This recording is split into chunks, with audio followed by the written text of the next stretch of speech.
On July 3, 1979, the CIA gave birth to Islamic fundamentalism when President Carter signed a directive for the United States intelligence to provide radical Islamic thinking and arms to Afghan fighters before the Soviet Union invaded. This is documented in a 1998 interview with Zbigniew Brzezinski, Carter's national security advisor. Who killed John O'Neill? Who killed John O'Neill? Who killed John O'Neill?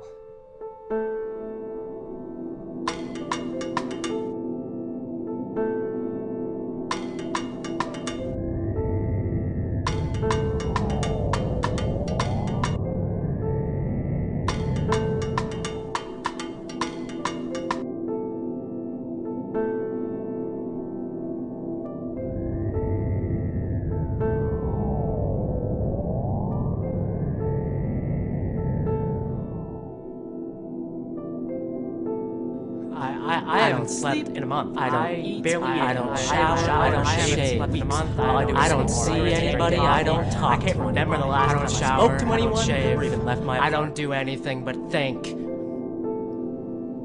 I know. I know they did it. I want to prove it. I have to prove it. What? I have to prove it. I know if I should. I must. I have to. Should I? Council on Foreign Relations, Trilateral Commission, Bilderberg Group, the CIA, Kissinger, Brzezinski, everybody's in on it. Why don't more people figure out the puzzle? Why don't they care? The Council on Foreign Relations has controlled the world for 50 years. You can go on their website and read about it. Am I the only person who feels the need to know more? The need to know more? I'm afraid this obsession will be all for naught. I'm more afraid. I am more afraid. Don't become of being like everyone else. I am more afraid of being after 9/11. I was like everyone else. I was a flag-waving patriot. I thought Al-Qaeda did it too. I thought we should bomb the Arabs straight back to the fucking Stone Age just like everybody else bomb them straight to hell. Then I read about John O'Neill. Maverick counterterrorism expert in the FBI. O'Neill tracked Osama bin Laden since 1995. He knew more about Osama than anyone in the world. Tracked him past the embassy bombings in 98, Cole bombing in 2000. He knew more about Osama and Al-Qaeda than anyone in the world. Isn't that interesting? And O'Neill? He got into some trouble. His investigations into terrorism were blocked from up on high. Blocked by whom? In the summer of 2001, he resigned as deputy director of the FBI. At the same time, he was publicly opposed to the anti-terrorism policies of President George W. Bush. On September 10th, 2001, he started his new job with a company called Kroll Associates as head of security at the World Trade Center. A day later, he was dead, a victim of the September 11th terrorist attacks. The World Trade Center. Come on!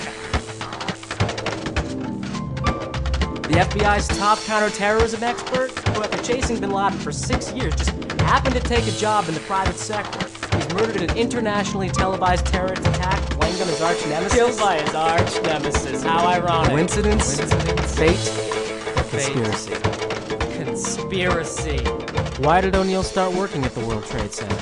Why were his investigations into Al-Qaeda stopped? Who arranged for him to get his new ill-fated job? I know the answers to these questions now. None of them have anything to do with Osama bin Laden. The more you look at the whole and not just the pieces, you don't know anything. The more you understand what really happened. John O'Neill is the key. Look into John O'Neill. Kroll Associates, Brian Jenkins, Jerome Howard.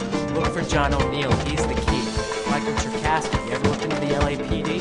Why don't you go back to the end? Robert Mueller. John O'Neill's investigations on New York City cases they found. Bureau of Investigation. Go back and look at Robert Mueller. Go back and look at CIA. Brett, John Miller, World Trade Center building number 7. Guess where they found out that Osama wanted to World Trade Center building number 7. You want to know where that came from? 126. John Miller. It was a federal bunker office. Guess who? Of all the federal agencies in New York City. Get up.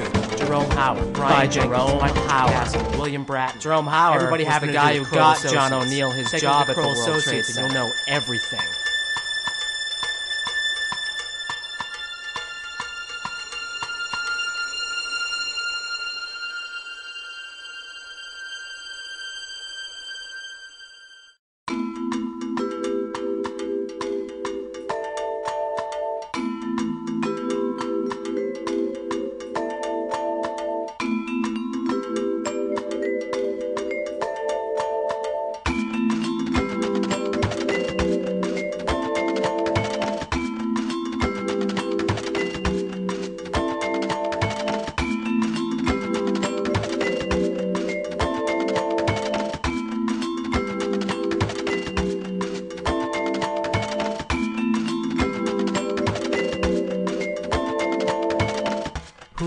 killed John O'Neill?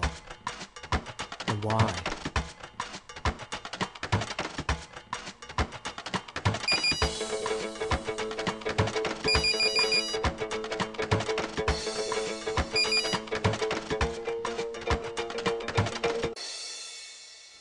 That's a very good question.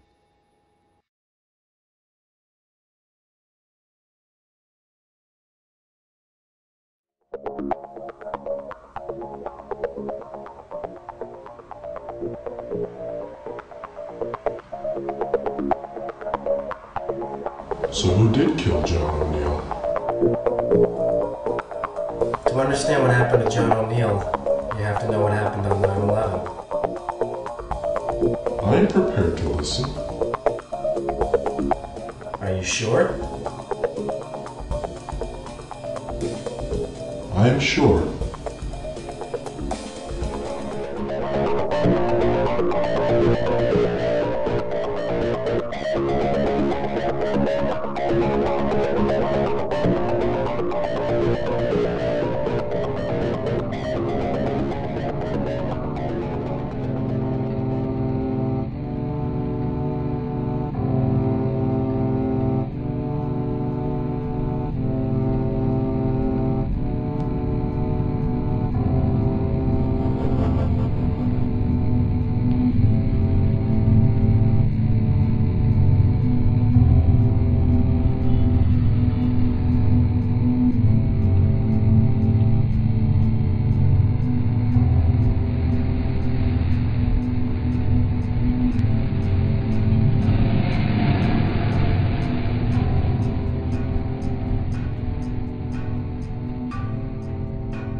The CIA created Islamic fundamentalism in 1979. It was a way to draw the Soviet Union into a war with Afghanistan.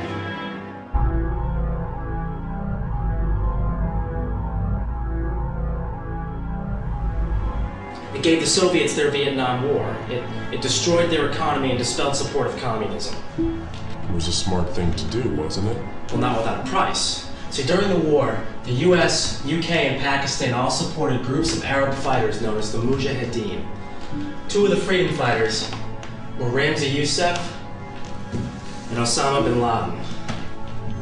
Books printed by the University of Nebraska and paid for by the US Department of Education taught the Mujahideen radical theories of Islam and treated them to math problems and literature exercises riddled with allusions to guns, bombs, tanks, just overall general killing. You know, they trained them to be violent, and then they wonder why they become terrorists. It would seem that creating a radical branch of Islam pales in comparison to ending the Cold War. It would seem that way, yes. But after the Soviets withdrew, the Mujahideen were left without political support in a war-torn, impoverished, and socially unstable nation state. So they started a second resistance movement, this time aimed toward the United States. And the primary group formed at this time, in the late 80s, was Al-Qaeda. Al-Qaeda was an intelligence operation from its start, straight up to now. That's a very dangerous thing to say. Even though it's true. See, from its inception, Al-Qaeda has been trained, funded, armed, and supported by the Pakistani intelligence agency, the ISI. The ISI, by its own disclosure, is an arm of the American CIA. It's a very ominous association in light of what happened on 9/11. It's not the first time it came back to bite us in the ass. Iran-Contra, the Sandinistas in Nicaragua. I mean, there are plenty of others that haven't been as widely reported as that one. Iran-Contra is not a far cry from the CIA's involvement with Al-Qaeda. You're right. I mean, Iran-Contra channeled money to states already considered terrorist nations like Iran, Iraq, Libya, Lebanon. And as the other half of the handshake, trillions of dollars in illegal narcotics have made their way into this country from the Middle East, the Far East, and Latin America. It shows a pattern of fraud and complicity by the US government to promote instability abroad to further their domestic agenda. And it goes a long way to explain its governance of the ISI and Al-Qaeda. It is frightening how tightly ISI and Al-Qaeda fit together, isn't it? It's more frightening how often the major media typically ignore it. The media seem too busy trying to scare us all into submission. Yeah. By aiding the government and covering up the truth and thereby giving credence to the bogus official story. Where is ISI in the official story? The official story of 9/11 implicates a man named Omar Sheikh Saeed as the paymaster for lead hijacker Mohammed Atta, and a man named Khalid Shaikh Mohammed as the operational mastermind behind the attacks. Both men are well-known ISI agents. How do I know the name Saeed? Well, probably because he's one of the most infamous terrorists known to man. You may know him by another name, too, because he has about a half dozen aliases. But his big claim to fame is his conviction for the kidnapping and murder of Wall Street Journal reporter Daniel Pearl in February of 2002. Daniel Pearl was killed by an ISI agent? By the very man the government claims assisted in the 9/11 attacks. Pearl was on his way to meet Saeed when he disappeared. Saeed, using one of his aliases, knew that Pearl was investigating ISI ties to Al-Qaeda and 9/11. I thought Pearl was killed because he was Jewish. But it's far more likely he was killed by a high-ranking ISI agent to make sure he didn't print in a major US newspaper ISI's connections to Al-Qaeda. Because that in turn would implicate the CIA. Well, think about it. If Al-Qaeda is funded by the ISI, and the ISI is funded by the CIA, 2 plus 2 is 4. What I am saying is, even though it's virtually impossible to believe the official story of 9/11, on the off chance it is true, the CIA, and therefore this government, is guilty of negligence for continuing to function as a liaison between Pakistan and Al-Qaeda. So no matter what happened, if it was them, if it was us, if it was anybody, the CIA is guilty anyway? It sounds like you just want the CIA to be guilty. He's on to us. He's CIA. Get off the phone. Okay? You are putting this whole thing in jeopardy, man. Okay? You were talking on an open line to someone you don't know, and you were telling him everything. Okay? So just put it in your head. Keep it in your head. Right up here. Just talk to me. Don't talk to him. Talk to me. Sound good? What are you doing here? What I am here to keep you from making a huge mistake, okay? In a post-9/11 world, you cannot trust anybody, especially knowing what you and I know. I understand. Okay, good. I understand that. Hey, wait, no. Okay, no. Okay, you understand. Let's go pack a bag. Get your stuff, and let's get out of here. We still get out of here if we do it. No. What? I'm not going anywhere. Okay. The CIA hit squads. Okay, CIA hit squads they're coming up the stairs. Oh, there are plenty of people. Whole hits, AK-47s and black black vests, man. You know they're coming. Black helicopters outside. Oh, they're coming. They're coming. They're gonna take us to an underground bunker somewhere and tie power batteries to our nuts. There is no one coming up here. Oh God. Oh God. Oh God. I told you. I told you you were gonna get us killed, and now you did it. Now you did it. Okay? Now you. Shut up. Oh, look at the birds. Oh, there's a conch shell. Oh. So nice. I can put it up in my ear, I can hear the ocean. Oh. Open up. You're under arrest. Under arrest for what? Yeah, be firm with the CIA. That's real good. For wasting your life with these conspiracy theories instead of contributing something useful to society. Who the hell are you?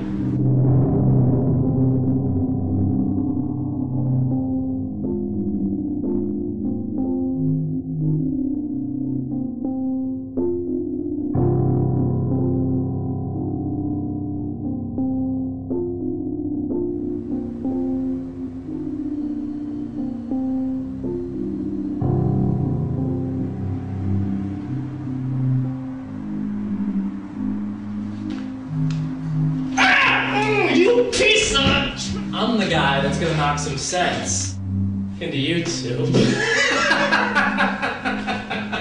think this is funny? You think this is fun? Oh, I swear to God I'm gonna kill you, anybody who looks like you. And you. Ooh, I'm the CIA. You're priceless. I'm sorry. This guy's so much. I wish that he were dead. Do you see? Do you see? This is what you do. See? This is what you do. Are you proud of yourself? Are you proud of yourself? Well, what's the matter? Now you can't take a joke? I was on the phone. Okay? First, he bothered me, now you're interrupting. It's a good thing I did, too. Keep you from running your mouth over the phone about things you can't prove and have no business even speculating about. What are you talking about? I'm talking about what you've been doing this whole time. He is a traitor. He is not a traitor. Be gone with thee! Hang up that phone. I hate him. But he's right. I'm doing you a favor. This, all of this, it's a waste of time. We have put everything into this wall, okay? You've warped your minds into believing you have the truth. We've cast significant doubt on the official version of 9/11.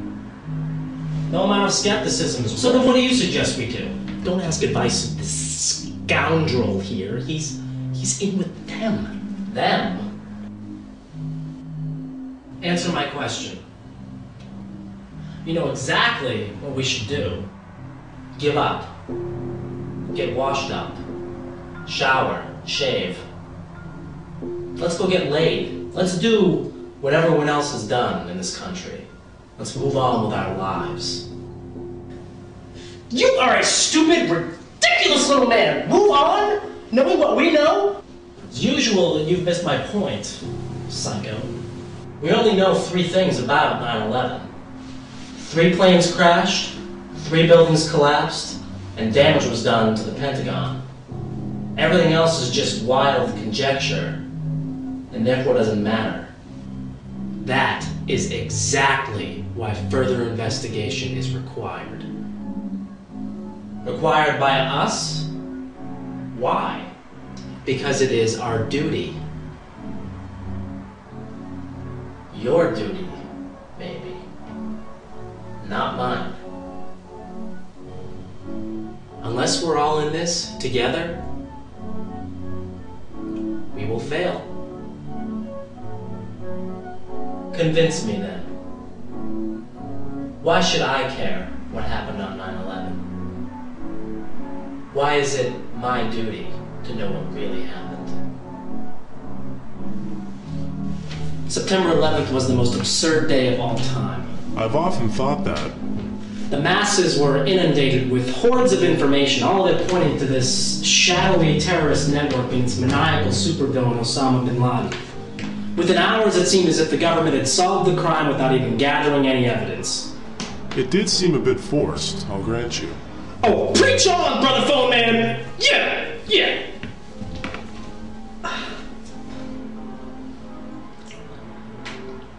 There's so many questions. So few answers. What caused those buildings to collapse? The official version says the fires from the burning jet fuel caused the collapses of the Twin Towers. But can anybody... Not you. But can anybody prove that? Engineers and scientists have proven it with physics. And other engineers and scientists have proven with physics that that didn't happen. What do you mean?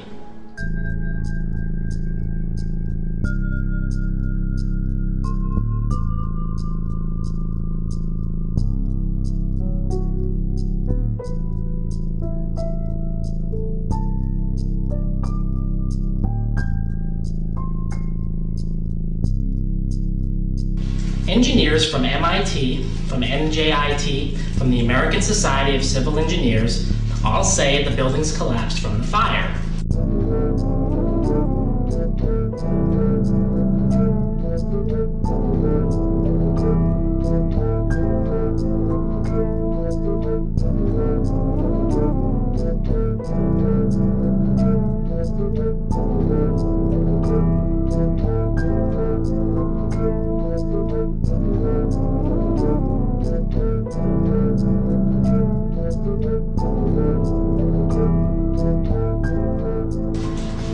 See?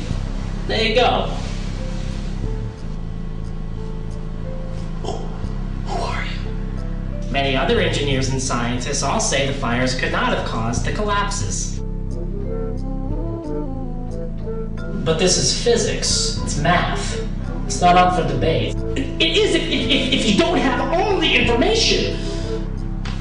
No one knows how hot the fires burned, how wide or fast the fires spread, how long the jet fuel burned, or even what they don't need to know. They have the designs of the buildings, which of course have never been released to the public. And they can make a very well-educated guess. And that's not proof! So why is the official story being shopped around as the official truth? Because no one can prove it's wrong. So it's a universal negative? It's hardly a reason to go to war. Okay. Give me another way those buildings could have come down. Could have been a controlled demolition. It certainly looked like controlled demolitions. And if you look at some angles of replays of the Twin Towers falling, you can actually see squibs where explosive charges are going off. Those could just be latent explosions from the interior buckling of the buildings. The point is, it can't be proven with physics. You know, one person can argue and prove mathematically that one thing happened, while another person can argue and prove the exact opposite. Without the basic tools needed for understanding what was happening inside each building, it is impossible to prove anything. And with absolutely no proof, this government's reaction to 9/11 has essentially been one huge, gigantic hate crime against Muslims. That's because it was first a hate crime against us. Go back to Skull and Bones, you neocon, Republican, Nazi, fascist, Zionist, Satanist piece of shit. Shut up, both of you, okay? Focus. There's one anomaly I've yet to mention here. Which is? Never in the history of construction has a single skyscraper ever collapsed due to fire. Never? Not once. So 9/11 was a historic day for controlled demolitions experts. Now you don't even need the explosives. You can just crash a plane right into the building and let the collapse take care of itself. You're right. It's a bit convenient that 3 buildings fell from fire on the same day when it had never happened before in history. Which brings me to Building 7. For reasons that have never adequately been explained, World Trade Center Building Number 7 collapsed at 5 p.m. that afternoon. Something's always bothered me about that. It was the strangest thing, and no one ever talks about it. Building 7 was not hit by a plane. But there were fires raging on floors 8, 11, 12, 13, and 18. Those floors in order were the American Express Bank, the Securities and Exchange Commission, Standard Chartered Bank, and Citigroup. Those are 4 financial institutions. Is that a coincidence? There's no such thing as a coincidence. So what? So all the floors on fire had to do with money. Big deal. No, that building also had the offices of the Secret Service and the IRS and the clandestine home to the New York branch of the CIA. I mean, imagine what kind of, incriminating evidence went down in those buildings. Incriminating? How? That branch of the CIA was the headquarters for the joint FBI-CIA investigation into Al-Qaeda. Standard Chartered Bank was used by Omar Sheikh Saeed to wire $100,000 to hijacker Mohammed Atta. Those offices of the SEC were ground zero for preemptive investigation into pre-9/11 insider trading. Oh, and you think they didn't recover all that information? According to officials from the SEC, most of those cases were either scrapped or postponed for a great length of time. Okay. So what about the investigation into Al-Qaeda?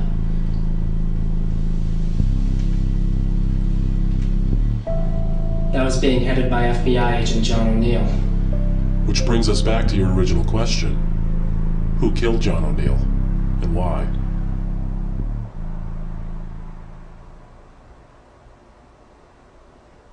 I can't answer that yet.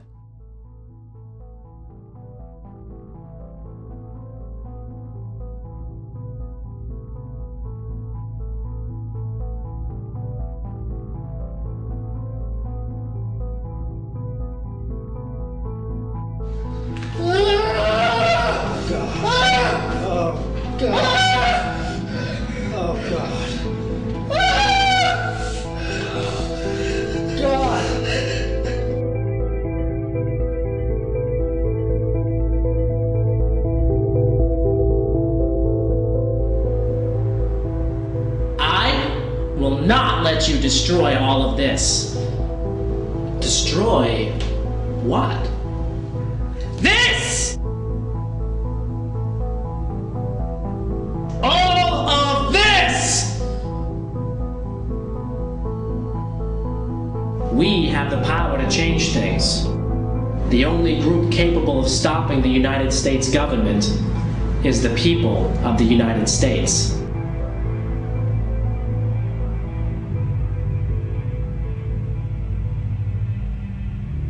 There are several reasons 9/11 was allowed to happen. Allowed to happen by whom? By our government. Why would the United States government allow the 9/11 attacks to occur? It is the oldest trick in the book. You hit your own headquarters, blame it on someone else, and then start a war with the people you framed. Problem, reaction, solution! Problem.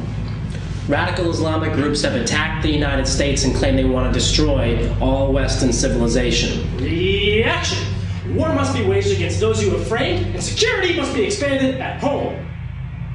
Solution? No more terrorist attacks. Very informative. I can play along too. I can. Wait, I've got one. Wait. Problem. You're both pissing me off. Reaction? I hate you. Solution? Go fuck yourselves. This wasn't the first time it happened. Give me an example.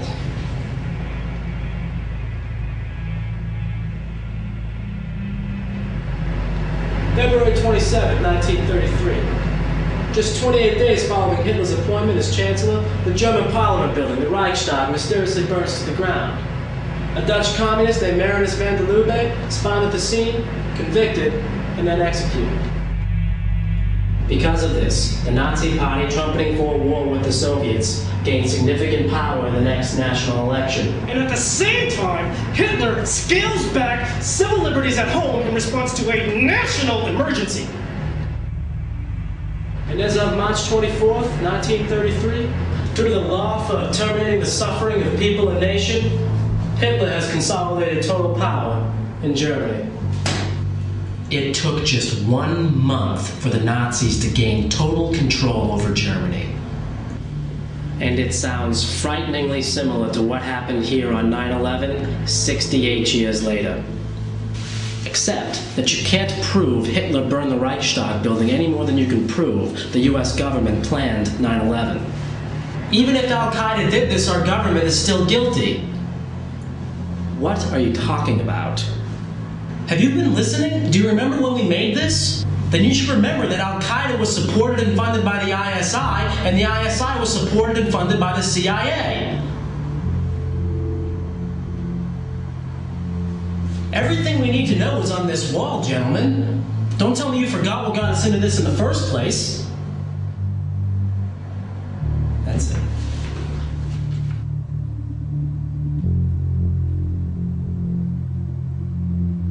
If we are going to do anything, we all have to be clear on every single detail on this wall.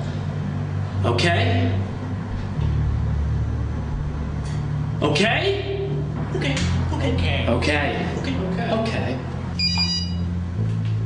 Let's begin. Now, for all intents and purposes, terrorism in this country officially began with the Pan Am 103 crash in 1988. Now, during this time, there have been minor terrorist acts. Small bombings, kidnappings, but not the big stuff, okay? So today, we're only going to discuss when the mother lode arrived on our soil. On February 26, 1993, a bomb went off in the World Trade Center. 6 people were killed and thousands were injured. The idea was to knock the North Tower into the South Tower so both would fall onto Wall Street. But that date is important. Do you know what that date signifies? It's the second anniversary of the end of the Gulf War. And who was blamed for that attack? Muslim extremists. Ramzi Youssef, Muslim extremist. Former Mujahideen fighter Ramzi Youssef entered the country on an Iraqi passport. Now, he was sentenced to death by Manhattan Federal Court on September 11th, 1996. Are we beginning to see a pattern here? These Arabs sure have an affinity for anniversaries. Someone sure does. Now, what is their obsession with the World Trade Center? Well, you'll remember that we were all told that the World Trade Center was a target for terrorism because of one reason. It was the home base of the US economy. But then we're told at the same time that the terrorists targeted us because of our values, because of our freedoms. So why bomb the World Trade Center when structures like the Statue of Liberty or the Washington Monument are far brighter beacons of freedom? Why indeed? I warrant that the first World Trade Center attack was a staged event, a psyop, its sole purpose being to shine a light on the World Trade Center towers, to convince people that they were future targets of terrorism. I do recall all of the counterterrorism pundits after 9/11 saying, quote, Al-Qaeda always wanted to finish the job. Oh, I'll get to the counterterrorists in a little bit, but your point is well taken. But wait, how do we know that the 93 bombing wasn't Al-Qaeda, Like everything, we don't exactly know, but in hindsight it makes the most sense. And here's why. After 93, a series of terrorist attacks plagued the US. As we move through this, you will begin to understand how specific agendas within specific parts of government, media, and industry have created a propaganda campaign to wage war, with 9/11 as the prime selling point. There was the OKC bombing in 95, the embassy bombings in Africa in 1998, the USS Kroll in 2000 in Yemen, and then, of course, there was 9/11. There's an anomaly in there. All the attacks you just mentioned were blamed on Al-Qaeda, except for OKC. However, there is a connection. Timothy McVeigh's lawyer claims that he and Terry Nichols were not the only 2 people who planned the OKC bombing. He contends that Nichols made several trips to the Philippines in the years before the bombings and met with Ramzi Youssef. McVeigh served in the Gulf War, and Youssef entered the country with an Iraqi passport. Coincidence? Conspiracy! McVeigh and Nichols both visited Al-Qaeda training camps in the Philippines after the Gulf War. Now, at McVeigh's trial, significant evidence came out that either Al-Qaeda, Iraqi intelligence, or both assisted in the OKC bombings. And more importantly, hundreds of thousands of documents were withheld by the FBI from McVeigh's attorneys. The director of the FBI at that time was Louis Freeh. Now, no one knows what these documents contain, but they very well could have had evidence that McVeigh, Nichols, and other conspirators planned the OKC bombing. See, that doesn't make any sense. Why wouldn't the government want to blame Al-Qaeda for OKC? Because it wasn't 9/11. Neither was the first World Trade Center bombing. You have to realize that the planning for 9/11 was years in advance, maybe even decades. All the terrorist activity leading up to it, they're just little side notes, little warnings of what was to come. So OKC is part of a larger plan. Exactly. All part of the same psyop. What's a psyop? A psyop is a clandestine intelligence operation. Okay, they are used to shift people's perceptions to a predefined agenda. Psyops are used in conjunction with more overt actions called military ops. So psyops are conducted by taking an already established belief and then creating something false around that to take advantage of it. So you can see how easily a psyop could have been created surrounding 9/11. You begin by teaching Muslims a new version of Islam, full of violence and extremist beliefs. This sets up one part of the psyop, the patsies. Then, over the years, you slowly mold the patsies into a fully functioning military operation. Guns, bombs, tanks, the works. Now, the patsies hate you, but they have no idea that you are the one supporting them, because you use an intermediary, someone they believe is on their side. And at the same time, well, you have your thumb on the patsies, right? You filter out information to the public that the patsies are the ones planning the attacks. So when the attacks happen, it is so easy to convince the public the patsies are at fault. But on the flip side, the patsies are doing nothing but talking tough and just committing smaller, less devastating attacks, while you yourself conduct the military op and carry out the more destructive major strikes. So with carefully executed planning and initiatives in place to keep it all secret, you have all the makings for a military intelligence psyop on 9/11. And OKC fits in how? Al-Qaeda is not the only enemy in this war on terror. Ever since this country's inception, a much larger, deeper, darker threat has existed against the powers that be. Dissent. Oklahoma City, it shone a light on militia groups and cults that were bent on dismantling the U.S. government, typically through military action. You know, it convinced the public that anyone who wanted to take down the U.S. government was as crazy as Timothy McVeigh. Or Kaczynski. The media rarely offers a favorable view of dissent. Only the people who want to destroy the world are ever covered. So just like the WTO convention, the protests in Seattle in '99, OKC discredited any movement questioning the federal government. Anyone questioning the real motives behind 9/11 would automatically be grouped in with people like McVeigh and Nichols, just by association and without even saying a word. So OKC was blamed on domestic terrorists as a means of stomping down dissent in this country. All in preparation for 9/11. So who was running the psyop? Have you ever heard of a company called Kroll Associates? The name sounds familiar. Oh, I guarantee you have seen Kroll on television.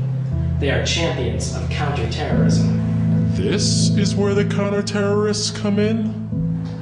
Maybe they didn't run the psyop, but they sure as hell did cover it up. My friend, Kroll was bigger than you could possibly imagine. Kroll Associates is a global securities and intelligence firm. Publicly traded and privately managed, Kroll specializes in large building security and industrial espionage. In 1993, Kroll got a contract to manage security at the World Trade Center. They held that position up until the moment the towers fell. The current CEO of Kroll is Michael Cherkasky. Cherkasky is a former assistant district attorney under Robert Morgenthau in Manhattan. The former employees of Kroll include people like William Bratton, a former police commissioner in Boston and New York City, and now chief of the LAPD. And then, of course, there's Brian Jenkins. Based out of Los Angeles, Jenkins is the country's foremost expert on aviation terrorism. Now working for the powerful think tank, the RAND Corporation, out of Los Angeles, Jenkins is a noted counterterrorism pundit and appears on many talk shows and news magazines. And lest we forget, Jerome Hauer. Jerome Hauer, the go-to guy for bioterrorism. In an investigation of 9/11, Hauer's name comes up more than anybody else's. As a managing director of Kroll in New York City, Hauer was responsible for doing security at the World Trade Center. Jerome Hauer is also the guy that got Joe O'Neill his job as head security at the World Trade Center. Yes, he did. Just prior to this, Jerome Hauer was Rudy Giuliani's right-hand man in New York, where he headed up the Office of Emergency Management, OEM, FEMA, in New York City. And it was by Jerome Hauer's suggestion that Mayor Giuliani constructed what became known as the Federal Bunker Offices in World Trade Center Building Number 7. Fireproof, bomb-proof, bulletproof, these OEM offices were basically Giuliani's headquarters in New York City. Until WTC-7 collapsed on 9/11. That is incredible. Besides just these jobs, Hauer has been the #1 bioterrorism expert in the whole world. He is a well-known advisor to the Council on Foreign Relations, formerly worked for the National Institute of Health, and is currently the head of the Office of Public Health Preparedness. And on the morning of 9/11, just as the attacks were happening, Hauer instructed the entire White House staff to go on Cipro, the anti-anthrax drug. Now, how did he know anthrax was going to become an issue? Well, as fate would have it, Hauer worked in 1999 with Stephen Hatfield, the prime suspect in the anthrax attacks, at the Scientific Applications International Corporation, the SAIC. This company, the SAIC, was awarded a huge biodefense contract after 9/11. Hatfield, a well-known friend of Jerome Hauer, was working on the military-grade anthrax program at U.S. AMRID, Fort Detrick, Maryland. And Battelle. Don't forget Battelle, A chemicals company with long-standing ties to the CIA. Hauer was well aware of the U.S. AMRID project in Maryland. So is Hauer CIA? Kroll is CIA! Come on! We don't know that. Oh, yes we do. Yes we do. I mean, they're intelligence. They're not just gonna come right out and say it. But you know what they do. You know what they do. Oh, you know it. They are private intelligence! A managing director there has said, quote, Kroll is like a private CIA. He knows what's going on. He knows what's going on. And there are other companies like Kroll as well. There's T&M Protection, run by Robert Tucker. Tucker met with O'Neill and Howard the night before 9/11. They had drinks at Elaine's. There's Strang Hayes Consulting. There's Wackenhut Corporation. Then there's CTC International. The Cohen Group. And then there's Strategic, formerly called Securicom. Strategic also had a contract to do security at the World Trade Center. Securicom also had security contracts with Dulles International Airport and United Airlines. And remember, United had 2 planes crash on 9/11. And one of those planes came from Dulles. Now, an interesting note about Securicom is that from 1993 to 2000, one of its principal shareholders was a man by the name of Marvin Bush! Marvin Bush, the president's younger brother. That's an interesting connection. But not necessarily indicative of anything. It's 6 degrees of separation. Bush's younger brother doing security at the World Trade Center is something that needs to be seriously investigated! By that rationale, we could have known a guy who knew a guy who worked with a guy who stood in the same street corner as Jerome Howard, and therefore we're guilty. We are saying it's guilt by association. Which maybe we shouldn't do. You can't discount Kroll's connection to all of this! No, I can't. And I won't. Now, Kroll has been involved in a host of shady operations. In 1991, the Kuwaiti government hired Kroll to investigate Saddam Hussein's finances. In 2002, Kroll was given the massive responsibility of reorganizing Enron. Through 97 and 98, Kroll oversaw the elections of the Teamsters Union. And just following 9/11, Kroll was tapped by the LAPD to monitor all counterterrorism efforts in Los Angeles. Kroll really gets around.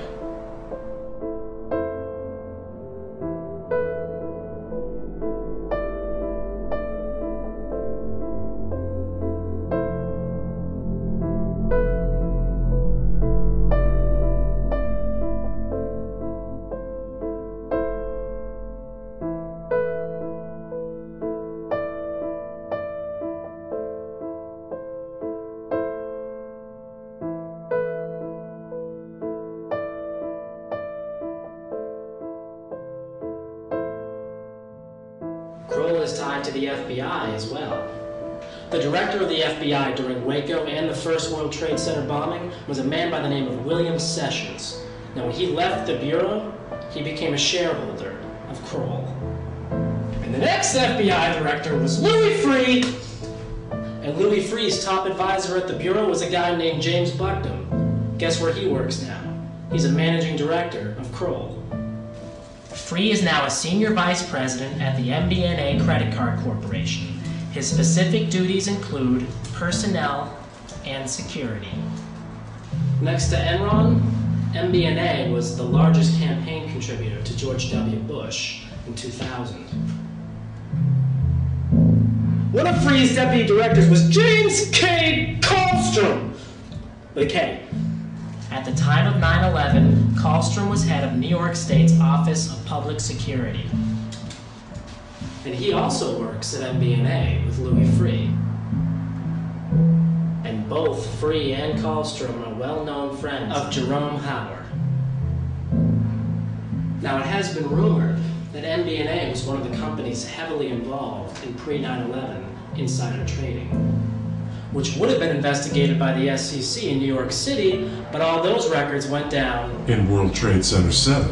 You want to know what really gets me? I'll tell you what really gets me. How all these guys, how did Cherkasky and Jenkins and Bratton and Howard, just how the hell did they become terrorism pundits, huh? I mean, they draw themselves out on TV all the goddamn time saying Al-Qaeda this and terrorist threat that, and from our research and blah, blah, blah. Just where the hell did they get all their information? I hate to say it, but he's right. They aren't official law enforcement or intelligence, yet somehow they became the foremost experts on counterterrorism. A lot of them are former law enforcement. But terrorism is one of the most closely guarded fields of all intelligence. Why would you leak information just to a couple of buddies and allow them to trumpet all that information on a national television, To build up the propaganda campaign, obviously. To frame up Al-Qaeda before and after the fact. Look, we've all got to understand that a company like Kroll, even though it won't disclose its intelligence ties, is intimately linked to the CIA. But if we're saying that the CIA runs domestic terrorism operations, we are saying Kroll does as well. These people have so much information about terrorism because they're either deeply rooted to intelligence, or they are intelligence, privatized in order to make their work legal and untouchable by Congress. Oh God,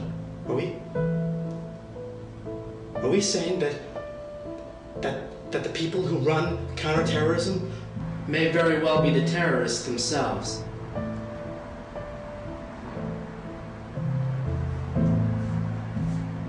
Look, it's no coincidence that Kroll did security at those buildings. And it's no secret that Kroll employees have more inside knowledge about terrorism than even the FBI and the CIA do. They are inexplicably in a position to get inside information, even from people like John O'Neill. Then they come out and they warn the country, or they tell everybody how the whole terrorist outfit works. They are well-placed operatives working a specific agenda to frame the patsies. And what do they say? To frame someone, you have to know the real details of the crime? Kroll is our suspect number one. No one had more means, motive, or opportunity to commit this attack. You can't be serious. What you're saying is suicide. You do not go out and publicly accuse a company like Kroll Associates of being a publicly traded terrorism company, okay? These people profit from insider knowledge of coming terrorist attacks. They don't disclose their credentials or their contacts. They merely claim they are experts from Kroll, and that's supposed to mean they are trustworthy. We need to stick to what we can prove here. All of this is just blatant speculation and can discredit this entire thing. Unless it's true. This is not how you run an investigation. You do not just dream up a hypothesis and then change the evidence to make it come true. You follow your leads. Which led to Kroll! But not to this wild theory. I'm sure that these counter-terrorists are involved somehow. But there is no proof whatsoever that they took part in any of the attacks or even had any foreknowledge. So does that mean we just forget about it? Move on to the next topic? No. It means we don't get sidetracked. We can't just go flapping our lips about any old theory that we want to. So then how does Kroll get their information?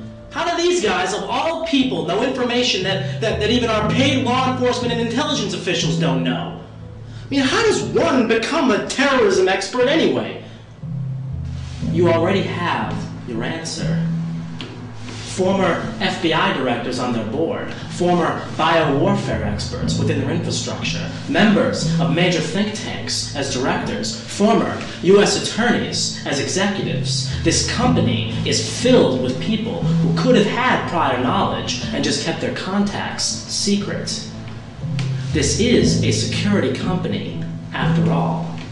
And one of the most important security issues facing the world in the last 20 years has been security from terrorism. That's where they get all their information. That is how they become counterterrorism experts. He has a point. There is clearly something wrong with Kroll, but we can't jump to conclusions. So then where do you think Kroll fits into this whole thing? They're just a group of for-hire thugs. They come in and trump up the charges on whoever needs to be guilty, and then they fade back into the shadows. The only thing I see them being guilty of is misleading the public. And the purpose of that? Maybe you're right. Maybe it is to cover up their crime. Or maybe, and so that people will hire them to secure their buildings. Maybe they take advantage of 9/11 the same way that Bush does. They take advantage of 9/11 for profit. Come on! Cherkasky is their CEO! It's obvious he's dirty! Obvious to us, yes. Look, Cherkasky takes us back to New York.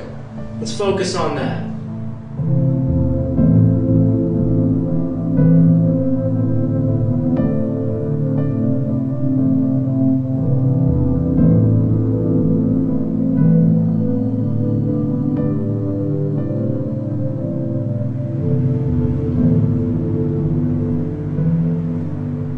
How much do you know about the U.S. Attorney's Office in the Southern District of Manhattan? Not that much, although I'm sure they've been involved with the most high-profile cases in this country's history. Right, and it's time we went through that history. Louis Freeh spent his entire career in law enforcement in New York City before becoming FBI director. And from 1981 to 1991, Free worked as a U.S. attorney in the Southern District of New York City. And Rudy Giuliani worked in that same office from 1983 to 1993, just before he became mayor. And do not forget, don't you dare forget, that Cherkasky, the current CEO of Kroll, okay, the Kroll guy, he was in New York too at the same time. He was doing all the prosecutions too. You know it. Make sure you tell him that. But Noriega, Gotti, and the BCCI have one very special thing in common.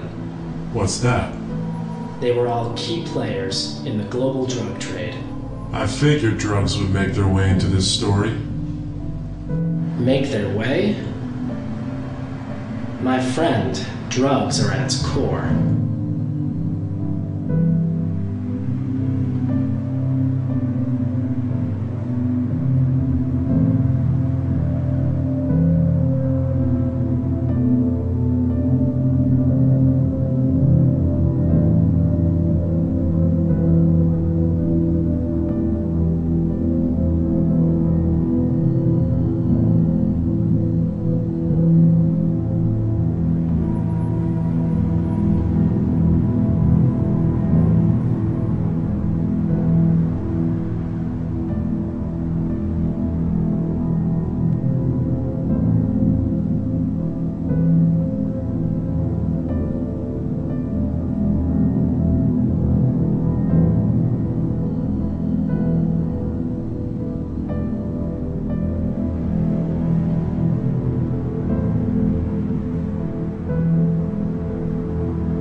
What do you know about the global drug trade?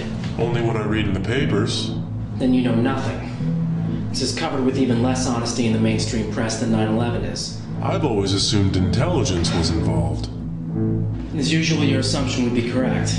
The war between the Soviets and the Afghans ended in 1979. Meanwhile, the drug trade from Latin America was heating up, with significant assistance from the CIA. It started big time with the formation of the Medellin drug cartel in Colombia in 1978. Founded by Carlos Leader, the Ochoa brothers, and Pablo Escobar, the Medellin cartel operated by manufacturing the coca plant into cocaine and shipping it to the U.S. The collaboration began when Leader purchased an island in the Bahamas Where corporate tax and banking laws are extremely lenient. and used that land as a jumping-off point to launder the money taken in by the drug sales. The Bahamas is home to thousands of tax-exempt corporations. Including companies owned and managed by American International Group, AIG. The largest insurance company in the world and the sixth largest corporation in the world. One of AIG's companies in the Bahamas is named after a woman called Coral Talavera. And who is she? She's Carlos Leader's wife. She is the head of an AIG branch in San Francisco. I don't understand. Isn't Carlos Leader in prison? Not anymore. Carlos Leader was extradited from Colombia to the United States for trial in 1987. A year later, he was convicted and sentenced to life plus 135 years for drug trafficking and murder. While he was in prison, Carlos Leader struck a deal with the United States. Take down the cartel, and he would be granted freedom. Along the way, he implicated and then testified against Manuel Noriega, Panamanian dictator and middleman for the Medellin cartel. Noriega was captured through an invasion of Panama in 1989 under the first President Bush. He was convicted of drug running, racketeering, and money laundering in 1992. And Leader? According to the official U.S. record, whereabouts unknown. See, there's one thing that ties all these points together. The cartel, AIG, the CIA, the Contras, Noriega. One thing connects them all. The BCCI. The Bank of Credit and Commerce International, or for our discussion today, the granddaddy of all money laundering scams. The BCCI was and remains the largest instance of fraud and bankruptcy in global history. Located out of Abu Dhabi, the BCCI operated without fail throughout the 70s and 80s as a money laundering and investment finance bank. This is documented in the investigation by Morgenthau and Cherkasky in New York, but also by the investigation in the United States Senate, which was headed by Senator John Kerry. Financial ties can be made between the BCCI and Manuel Noriega through his facilitation of the drug trade. By 1992, the BCCI was broke and busted up by U.S. authorities.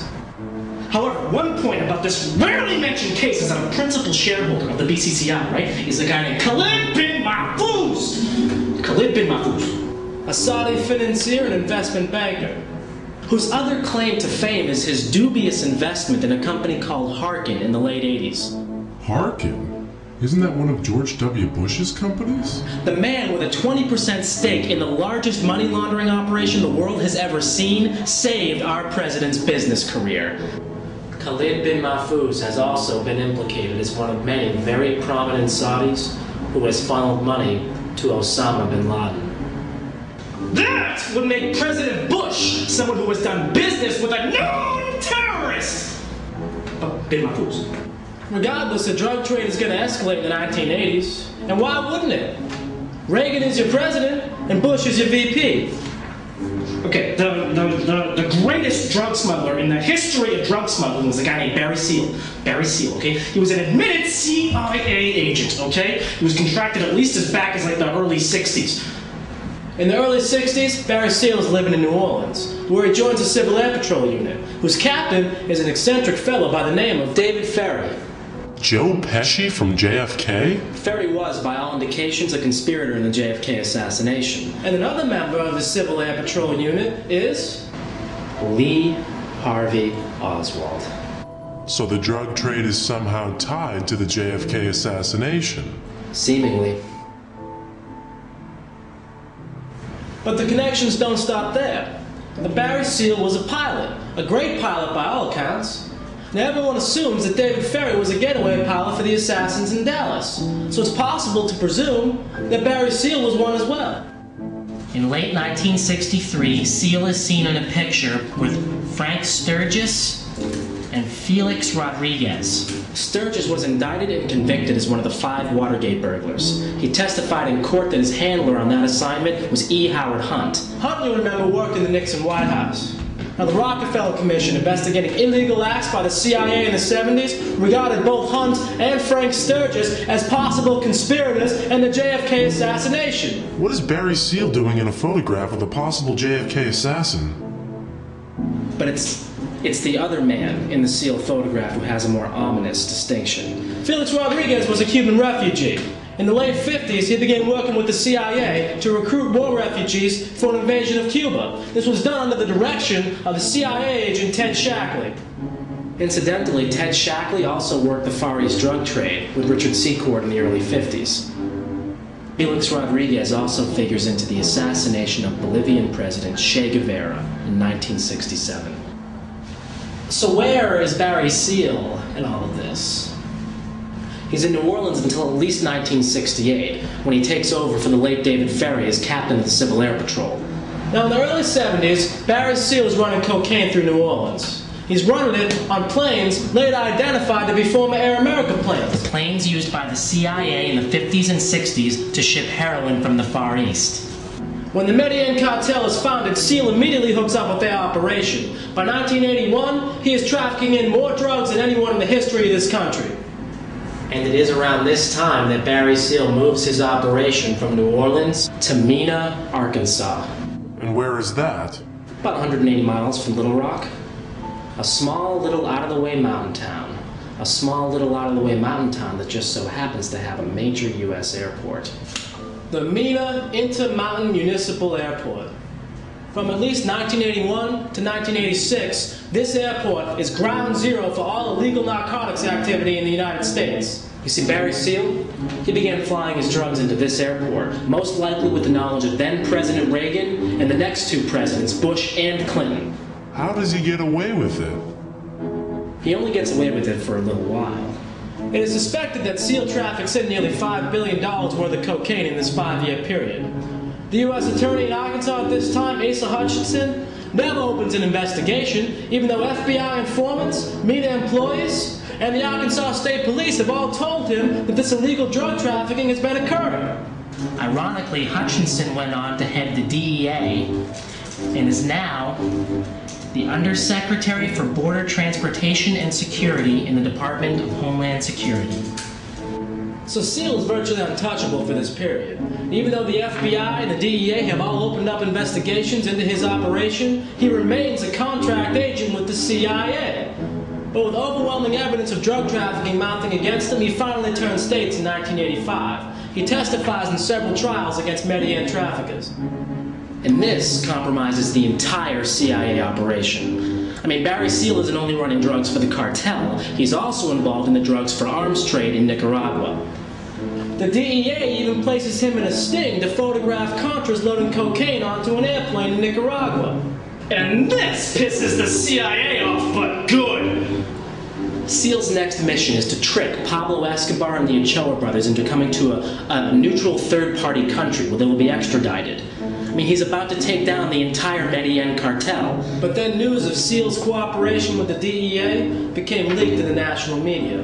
He has to be called back in midair from his task to meet with the Ochoa brothers and Pablo Escobar. And who is responsible for this press leak? Admittedly, it is none other than Oliver North, the primary figurehead in the Iran-Contra scandal. Barry Seal is later gunned down in Baton Rouge, assassinated by the Medellin cartel. It is rumored that on his dead body is the personal private phone number of George H.W. Bush. The MENA operation, it's already in jeopardy, but it becomes a major problem when one of Seal's former planes is shot down by Sandinistas later on in 1986. The only survivor of the crash is a man named Eugene Hasenfuss, and he claims he is running cocaine for the CIA. The plane can be tracked back to MENA, so for the time being, the MENA operation is close to being exposed. No president has ever spoken directly about the events in MENA, Arkansas. However, Governor Clinton, just when he was rising from obscurity to become president, made his only public comments about the massive drug operation being conducted right in his own backyard. In 1991, Clinton referred to the Arkansas State Police investigation of MENA and the drug trafficking thereof as having linkages to the federal government, and includes all kinds of questions whether he, meaning Seal, had any links to the CIA, and if that backed into the Iran-Contra deal. The war on drugs, it's just a war against the inner cities. The wealthy line their pockets with all the illegal drug money, drugs that they bring into the country themselves, and they peddle it off to the poor people in the ghettos. In the 1980s, the number of Americans in prisons doubled from 500,000 to 1 million. Most of these convicts are drug offenders. And from 85 to 88 alone, prosecutions for white drug offenders dropped 15%, while it rose 88% for blacks. Even though it is estimated at this time that 80% of all drug users are white. Now, ironically, one of the security companies linked to the CIA, Wackenhut Corporation, owns and maintains its own private prisons here in the U.S. It is another form of government-sponsored terrorism. Poverty, violence, death, these all stem from drug abuse. Think about prohibition. The government lifted the ban on alcohol because the social ills of alcohol abuse weren't nearly as bad as the violence that came along with the criminal importation of alcohol. So why not legalize all drugs? Surely there would be more drug addiction, more drug-related death, but there would be far less violence associated with the illegal sale of narcotics. And which is the lesser of two evils? The CIA has destroyed the inner cities of this country, destroyed millions of lives at a profit. I'll give you one guess as to the primary bank used for laundering the money from the global drug trade. The BCCI.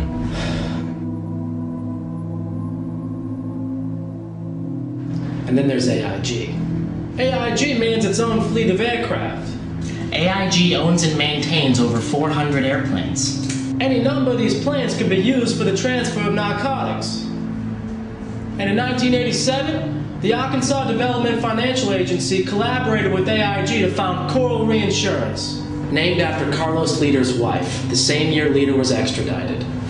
The formation of this company has never been filed with the SEC. There's no known paperwork on it at all. And Arkansas was where Seal was flying in his drugs. Yes, as a CIA operation. With Bill Clinton as governor of Arkansas. During the heyday of the BCCI, with Noriega still in power in Panama, And with John Gotti heading the New York Mafia. where more drugs end up than anywhere in the world. This truly is a vast conspiracy. You could say that. And AIG's founder is a well-known CIA operative, CV Starr, and one of AIG's current directors is the son of CIA founder Frank Wisner. Now, the chairman and CEO of AIG is a man named Maurice Hank Greenberg. Now, he's formerly the head of the New York Stock Exchange and the Federal Reserve. Not only that, in 1995, his name was floated by all people, J. Rockefeller, to be head of the CIA. Instead, Bill Clinton appointed John Deutsch, who had been a director of the SAIC, the technology and biodefense company formerly advised by Jerome Howard and Stephen Hatfield. But don't lose sight of Greenberg. Maurice Greenberg has also chaired the Council on Foreign Relations, the CFR. What's that? One of the most powerful organizations in the world. Founded in 1921 by President Wilson's chief counsel, Colonel Edward House, the CFR operates as the primary advisor to the United States government. The CFR's principal contact in the U.S. is the CIA. And the chairman of the CFR is the CEO of AIG. With its obvious intelligence links, just imagine how scary it is to think about a company like AIG. Insurance companies are the foremost private intelligence gathering agencies in the world. Insurance agents? They can find out anything about anybody! Who knows more about you than your insurance company? Your medical records, your bank records, driving records, personal history, your fucking life story. Just think if that company was sharing information with the government. Worse. Just think if that company had $100 billion in assets and could invest that money at will. You're saying that money laundered from the drug trade could be used to fund terrorism. There's one fact I haven't told you yet. What's that? In 1993, AIG became the principal shareholder of Kroll Associates.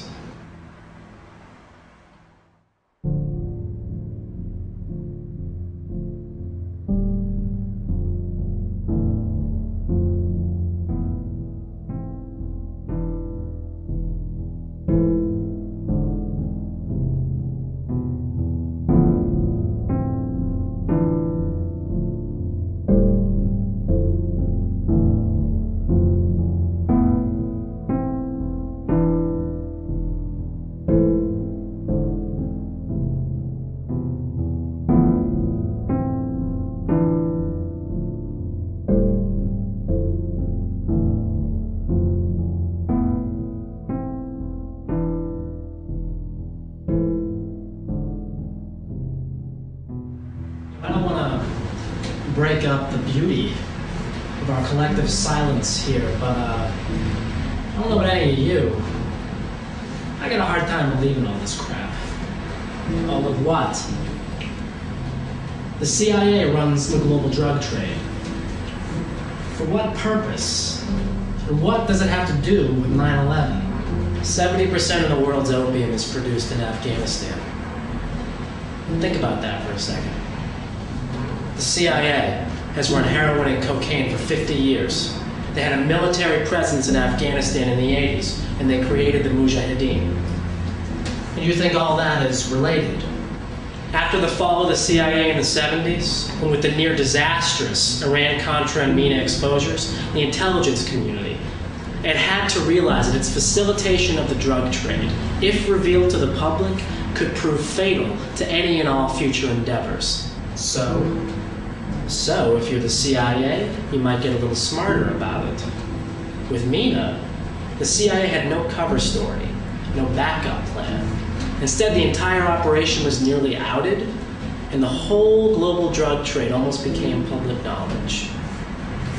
You have to move the MENA operation. Well, where do you move it to? Someplace even more out of the way than MENA. And what's more out of the way than a flight school? Wow.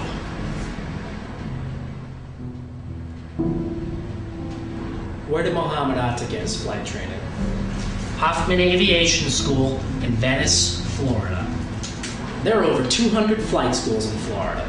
Why did the hijackers just happen to choose Hoffman? Hoffman Aviation is authorized by the INS to issue these very popular vocational student visas to foreigners. These allow people to enter the country legally and without much paperwork. Mohammed Atta had one of these visas. Guess who gave it to him? It's Rudy Deckers, CEO of Hoffman Aviation.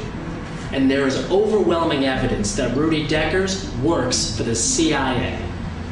Why would a CIA agent run a flight school?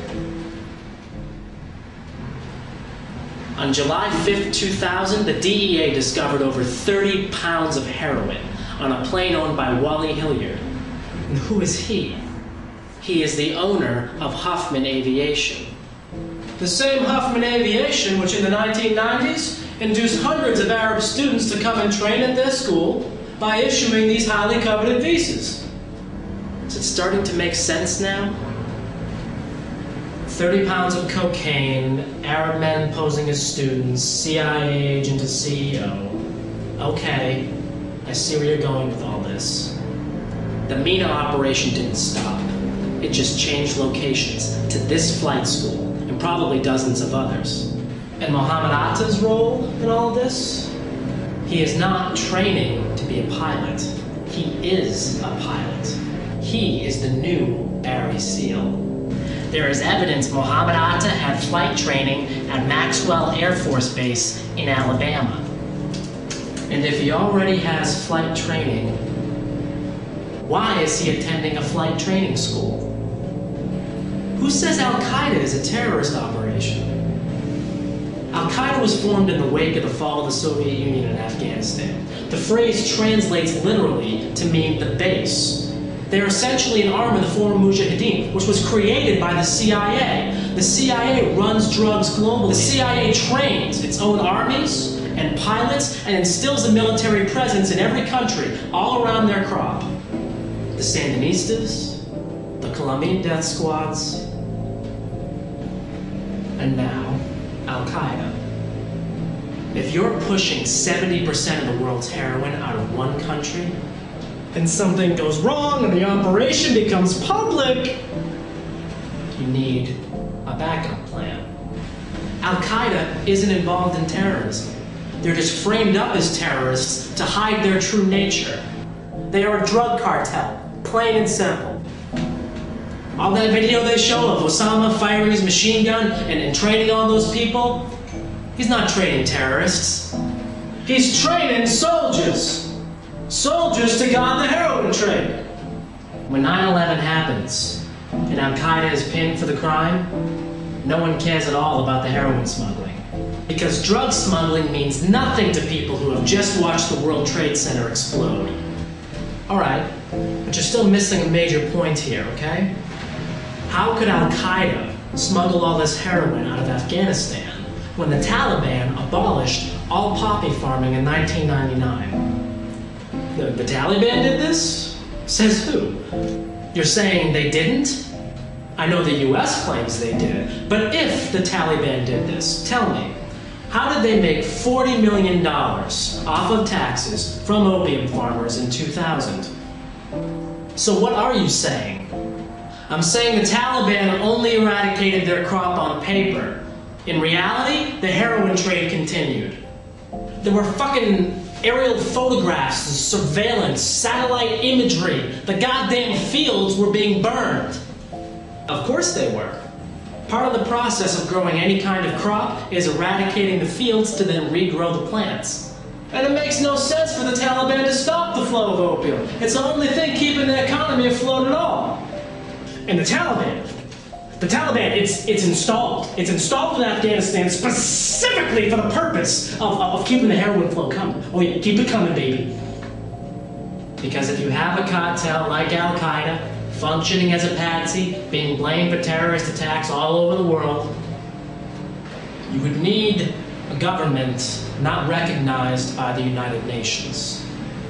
That way, you couldn't invade, and you couldn't extradite any of the terrorists. And the heroin trade goes on without missing a beat. So what you are saying, let me get this straight. What you are saying is that the only reason they do 9/11 is specifically to hide the fact that Al-Qaeda is a drug cartel?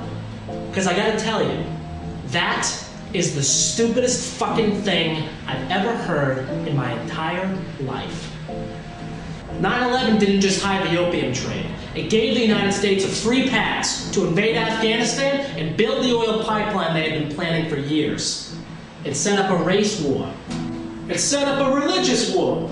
It opened the door for the United States to attack anybody it deemed was harboring terrorists. Internationally or domestically. And what did W say? You're either with us or you're with the terrorists. And 9/11 instilled in us the basest of all fears. Any time, any day, any place, an airplane, tall building, subway, shopping mall, grocery store, local newsstand, chemical, biological, nuclear, doesn't matter. 9/11 could happen again. And guess what? It will happen again. It's inevitable. This is a lifelong battle.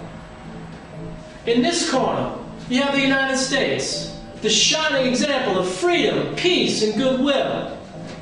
And in the other corner, you have Al-Qaeda, dirty, bearded, hate-mongering terrorists. The whole thing's a setup. It's a show. It's theater. It distracts all of us from what's really going on. The systematic destruction of national sovereignty all across the world. That is preposterous. What's easier to believe? When Al-Qaeda is a vicious terrorist organization bent on annihilating all freedom and peace in the world? Or it's a cartel whose sole purpose is to ensure the safety of the heroin trade out of the Middle East? That is a real tough one. I'm gonna go with option A. They are Islamic fundamentalists. They flew fucking planes into the World fucking Trade Center. Okay? They killed some 3,000 infidels along with themselves because Allah told them it was a smart thing to do. If I were to tell you that a man habitually does cocaine, frequents strip clubs and escort services, would you believe he were A, a drug runner, or B, an Islamic fundamentalist? That's obvious. What is your fucking point? The man I am referring to is Mohammed Atta.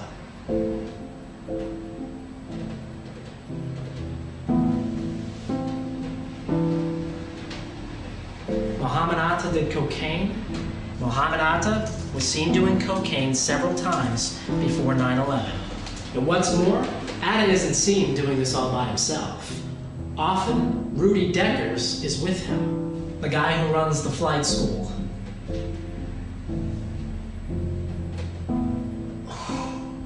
Islamic fundamentalism strictly forbids the ingestion of any unnatural drug, and it firmly teaches that treating women as objects of desire is a sin.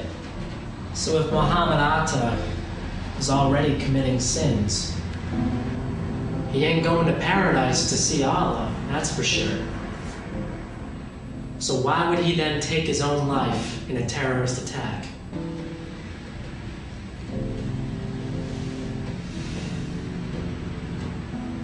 If you can conclude that Mohammed Atta did not fly one of those planes into the World Trade Center, then you must conclude something else happened on 9/11.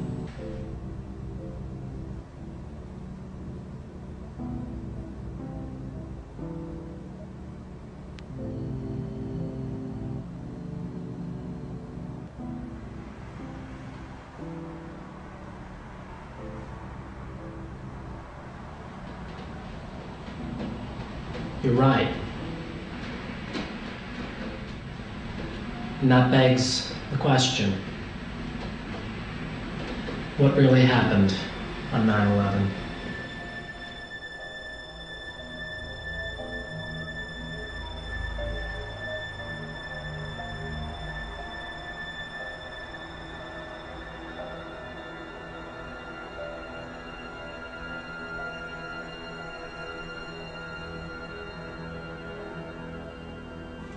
War and drugs are the biggest businesses in the world. They are tools to amass the greatest fear and exercise the mightiest control. Control over the mind. They waved the flag of war, proposing to wield the ultimate power in places afar, using 9/11 as a fucking bargaining chip.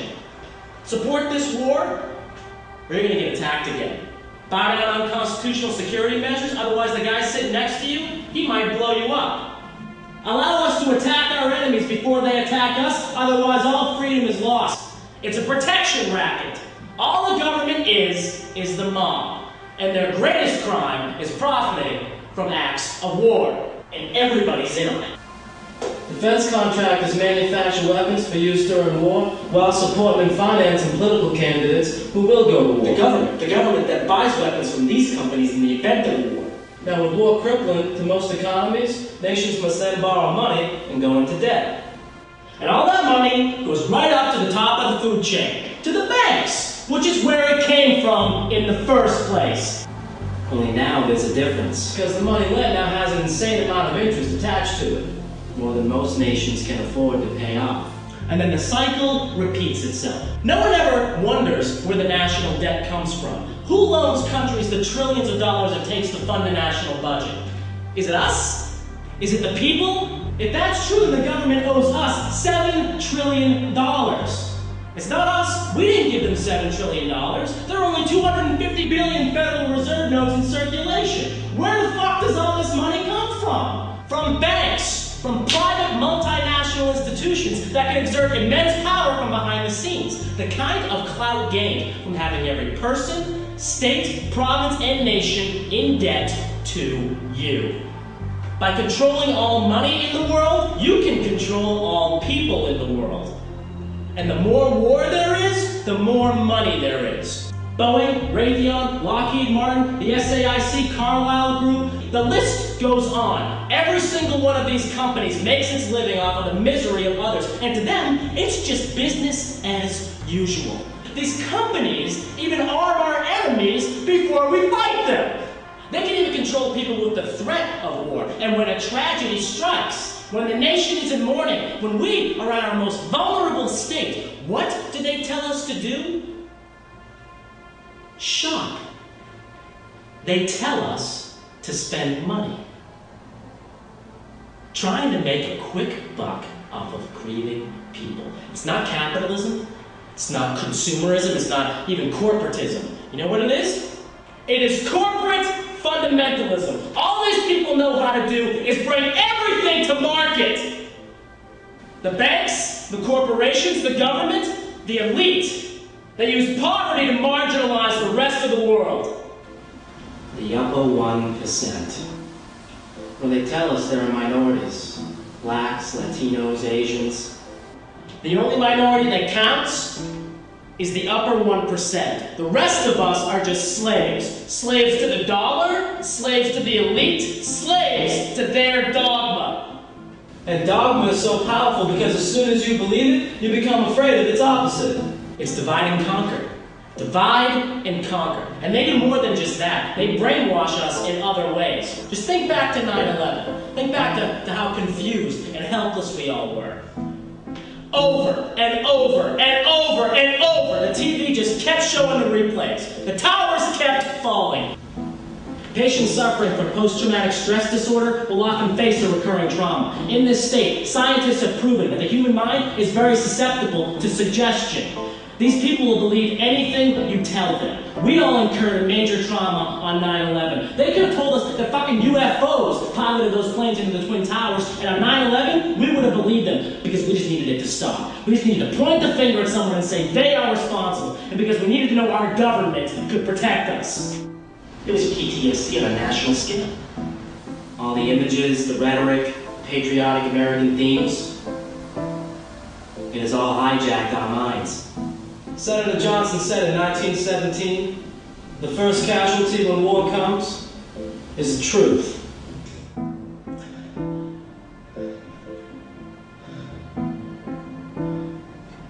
And what are we going to do about that?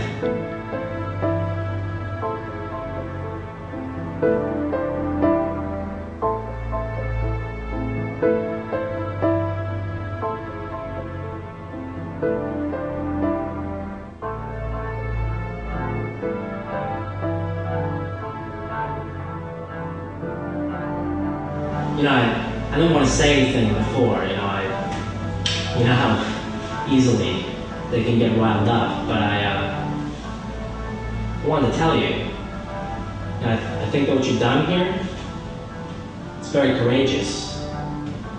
You do, yes, I do. I mean, you've challenged something which has already become official history, and you've done all your research. You've gotten all your facts straight. I mean, you've done something here which could persuade nearly anyone 9/11 was an inside job. But it's not enough. You've got to understand something. I believe everything you've said here. I do. But there's not a damn thing you can do to stop it. You are just one man. You're fighting a machine that has been running almost on autopilot for thousands of years. How do you plan on killing it? People will believe. People want to believe. That doesn't mean they will. We've got to make them believe. But what do you propose to do? And do you plan to revolt? How do you plan on doing that? We must do something. I agree. But what? There are plenty of things we could do. Like what? From what I understand, and you've done a pretty good job of hammering this home, the beast has been alive forever. No one's been able to stop it so far. What makes you think you are the one who will succeed?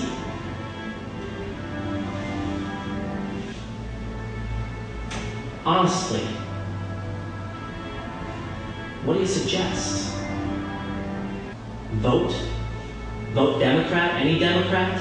Don't vote at all? Support a third party? Protest? Well, how? Well, petition the government? Write your congressman? Form an assembly outside the Capitol? Rally the troops? Tell your friends? Support a conspiracy theory? Any conspiracy theory, so long as it proves your point? Well, what then? What do people do? Shout to the heavens? March on Washington? Armed insurrection? To the death?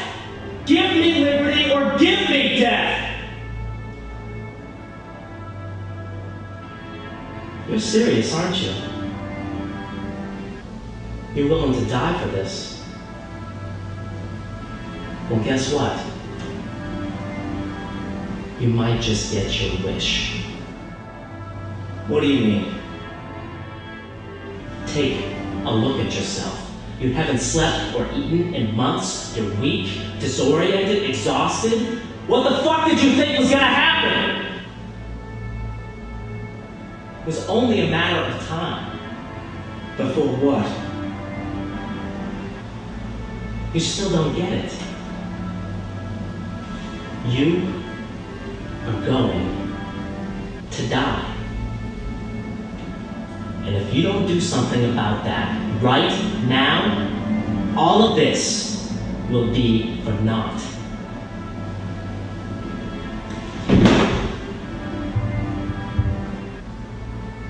We must do something.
So, you really want to know what happened on 9/11?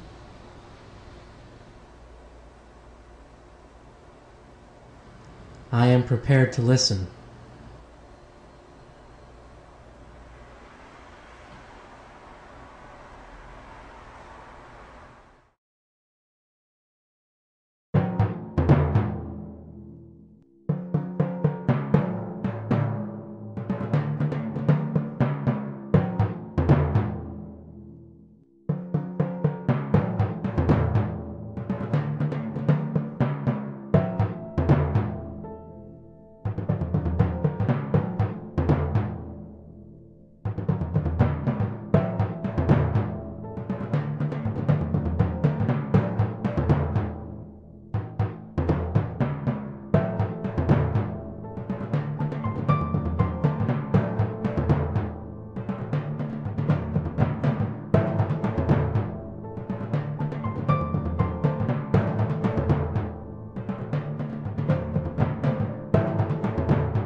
Guns, bombs, tanks, just overall general killing. They're gonna take us to an underground bunker somewhere and tie power batteries to our nuts. Ooh, I'm the CIA. Had any links to the CIA? And if that backed into the Iran-Contra deal? He has a point. He's training soldiers. Soldiers to guard the heroin trade.